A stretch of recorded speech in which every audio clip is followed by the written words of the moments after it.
Untuk mengulas rangkaian kasus yang menimpa Rizik Syihab hingga berujung dengan status tersangka dan pemeriksaan hari ini, sudah bergabung Direktur ARS Center Abdul Khoir Ramadan dan pakar hukum pidana Abdul Fikar Hajar. Kita juga sudah menghubungi kepolisian namun belum dapat bergabung bersama kita sore hari ini. Saya ke Pak Abdul Khoir terlebih dahulu. Assalamualaikum Bapak-Bapak. Waalaikumsalam warahmatullahi wabarakatuh. Pak Khoir, bisa dijelaskan sebetulnya kehadiran Pak Rizik Syihab hari ini ke polisi sebetulnya dilatar belakangi betul yang disampaikan polisi takut ditangkap? Tidak ada takut ditangkap. Imam Besar Habib Rizik Syihab itu pada awalnya kooperatif untuk mendatangi dalam hal pemanggilan sebagai saksi panggilan pertama dan kedua, oleh karena beliau dalam masa pemulihan beliau mengirim tim kuasa hukumnya untuk menjadwal ulang dan itu sudah disepakati sebenarnya pada hari Senin besok. Tetapi kemudian kan penyidik menetapkan tersangka dan oleh karena itu kembali lagi tim kuasa hukum itu untuk meminta surat panggilan sebagai tersangka. Karena yang selama ini ada itu panggilan saksi. Panggilan saksi beda dengan panggilan tersangka. Ya, terkait dengan itu, perlu saya jelaskan di sini. Perkara Imam Besar HRS itu pertama didasarkan adanya laporan polisi tertanggal 25 November dan seprindik tertanggal 26 November. Laporan polisi tersebut tidak pernah ada pada saat tahap penyelidikan. Penyelidikan itu didasarkan pada laporan informasi tertanggal 15 November. Pada tahap penyidikan ini masuk pula delik penghasutan pasal 160 KUHP yang sebelumnya juga tidak ada dalam tahap penyelidikan. Kita pertanyakan di sini apa sebenarnya hasil penyelidikan itu, menunjuk pada peristiwa hukum apa. Mengapa sekarang baru ada laporan polisi tertanggal 25 November, kemudian masuknya pasal ujaran penghasutan pasal 160 itu. Padahal antara penyelidikan dan penyidikan itu kan merupakan satu rangkaian proses. Di sini tidak terlihat kesatuan rangkaian tersebut. Kesemuanya patut dipertanyakan sebab berhubungan dengan azas kepastian hukum yang adil. Terlebih lagi pasal 160 KUHP itu, kalau kita lihat dari memori vantelisingnya, asbabun nuzulnya, itu diterapkan untuk tindakan revolusi terhadap pemerintah. Jadi tidak ada relevansi dan urgensi daripada pasal 160 KUHP. Terlebih lagi putusan Mahkamah Konstitusi, ya perlu dicatat ini bahwa menetapkan pasal 160 itu berdasarkan putusan nomor 65 tahun 2010 itu adalah delik material. Harus ada akibat konkret yang nyata timbul. Nah, apa akibat konkretnya? Itu kan juga tidak ada. Kemudian putusan Mahkamah Konstitusi nomor 21 tahun 2014 tegas-tegas menyatakan bahwa untuk dapat ditetapkannya sebagai tersangka, maka harus ada minimal 2 alat bukti yang sah. 2 alat bukti yang sah dan harus diperiksa terhadap calon tersangkanya, pemeriksaan pendahuluan terhadap calon tersangkanya. Nah ini kan Imam Besar Habib Rizik Syihab belum diperiksa sebagai calon tersangka. Itu yang jadi masalah hukum ketika kita berbicara tentang penerapan hukum. Baik, sebenarnya ini yang bisa menjawab adalah kepolisian, tapi kita masih terus menghubungi. Kita ke pakar hukum pidana Pak Abdul Fikar Hajar, bisa menengahi atau bisa memberi jawaban atas mungkin hal-hal yang menjadi unek-unek dari kubu MRS ini, Pak Abdul Fikar. Ya, proses perkara pidana itu ya bisa lahir dari 4 modus.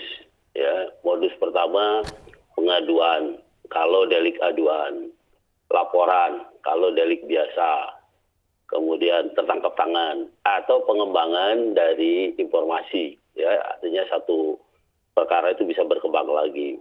Nah, kecuali tertangkap tangan, ya 3 modus yang lain itu harus melalui proses penyelidikan, gitu ya, melalui proses penyelidikan. Kalau di proses penyelidikan ini untuk mencari peristiwanya, gitu.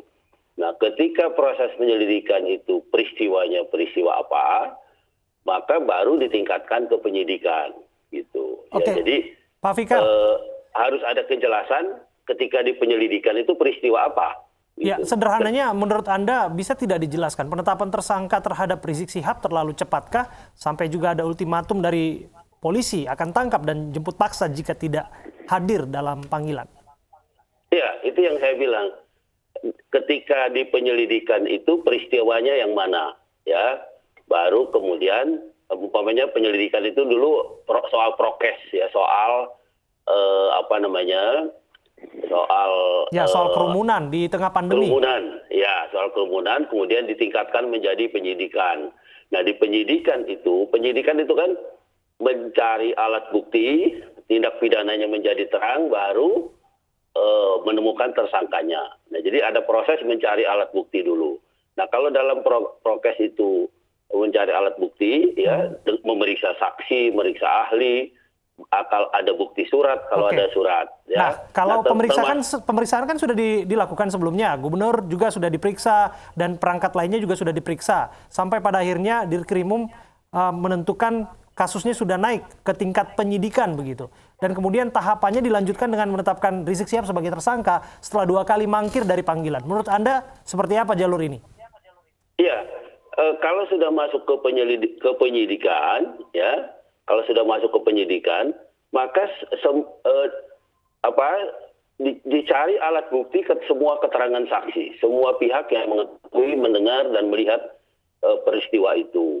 Nah, kalau sudah jelas peristiwanya, baru, sangat mungkin, bukan sangat mungkin, dari salah satu saksi itu pasti akan menjadi, bukan pasti, diarahkan menjadi tersangkanya. Siapa yang bertanggung jawab dalam peristiwa ini? Oke, pertanyaan awam, sangat sederhana ini Pak Fikar, barangkali yang bisa dijelaskan.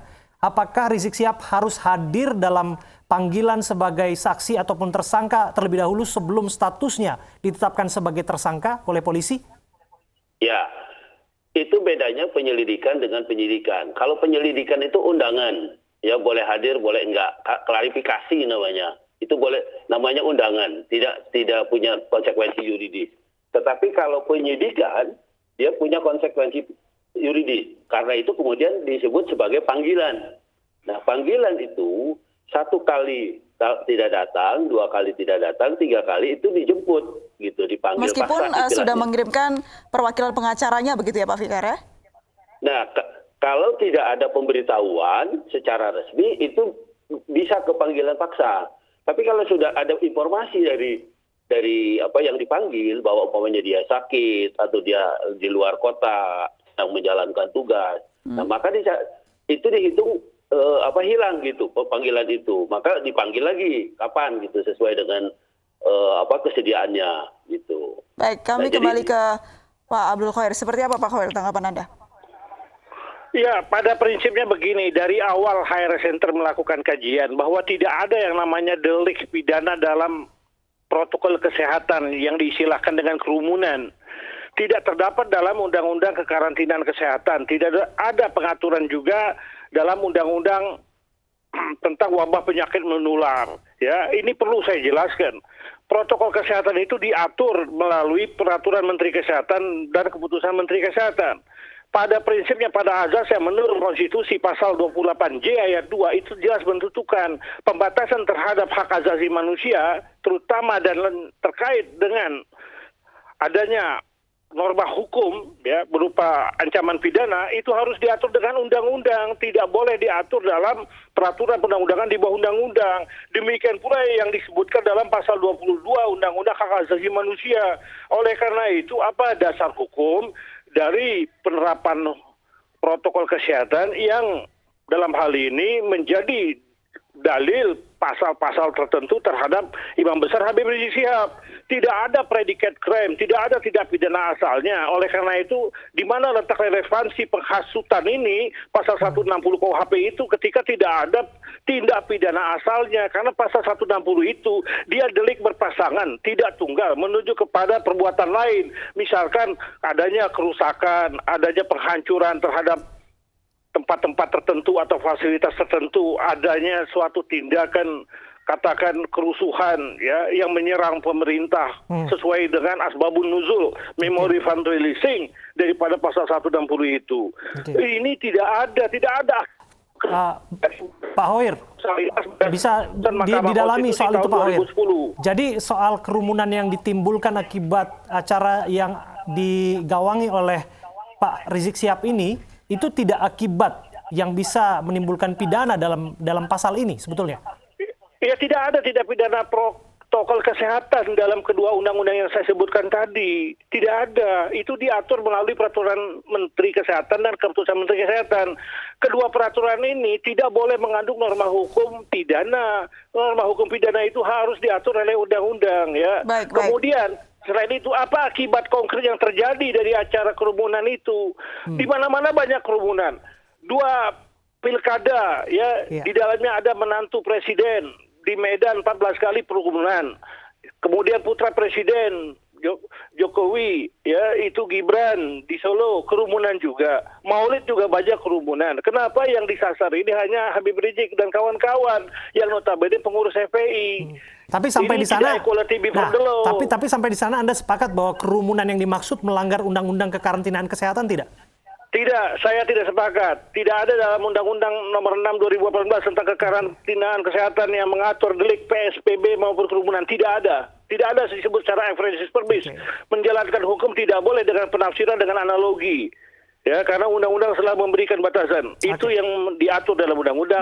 Adanya azas kepastian hukum yang adil menuju kepada legalitas, tidak boleh ada analogi penafsiran yang melebihi dari apa yang dimasukkan oleh undang-undang. Pakar hukum pidana ke Pak Fikar. Pak Fikar, bagaimana terkait adanya ketidaksinkronan menurut pihak MRS begitu, adanya tersangka atas kerumunan dan pasal yang berbeda, tidak ada hubungannya menurut MRS?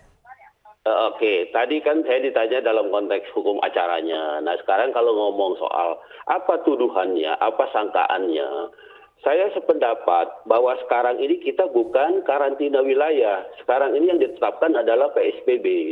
Sedangkan pasal 93 yang selama ini digembar-gemborkan, itu konteksnya adalah konteks karantina wilayah gitu. Karena itu pasal-pasal pidana di dalam Undang-Undang Karantina Wilayah, subjeknya adalah pilot, sopir mobil, pemilik perusahaan, kemudian orang yang tidak melaksanakan. Nah, jadi itu konteksnya sebenarnya karantina wilayah 93 itu. Nah, kalau sekarang dipaksakan pakai sejak awal saya bilang nggak bisa, 93 itu belum operasional. Karena kita tidak melaksanakan karantina.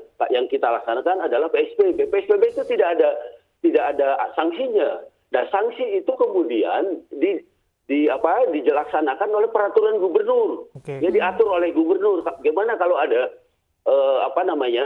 kalau ada pelanggaran tentang protokol kesehatan. Nah, peraturan gubernur itu yang gubernur masing-masing yang mengatur. Bahkan yang saya dengar Pak HRS ini pernah membayar 50 juta. Betul, konsekuensinya adalah sanksi yang dimaksud itu ya?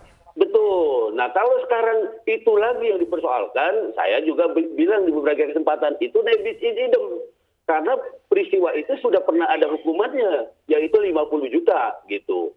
Nah, bahwa kemudian lahir tuduhan lain 160 penghasutan segala macam. Nah, itu yang harus teliti gitu. Apa yang dimaksud dengan penghasutan? Apakah karena menghasut kemudian orang menjadi banyak berkumpul? Nah, seperti tadi Hoer katakan 160 itu delik material, harus kelihatan akibatnya.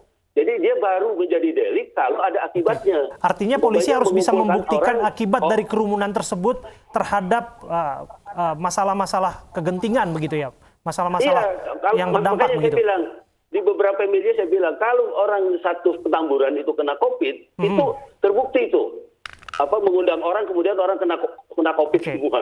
Ini kan nggak seperti itu kan.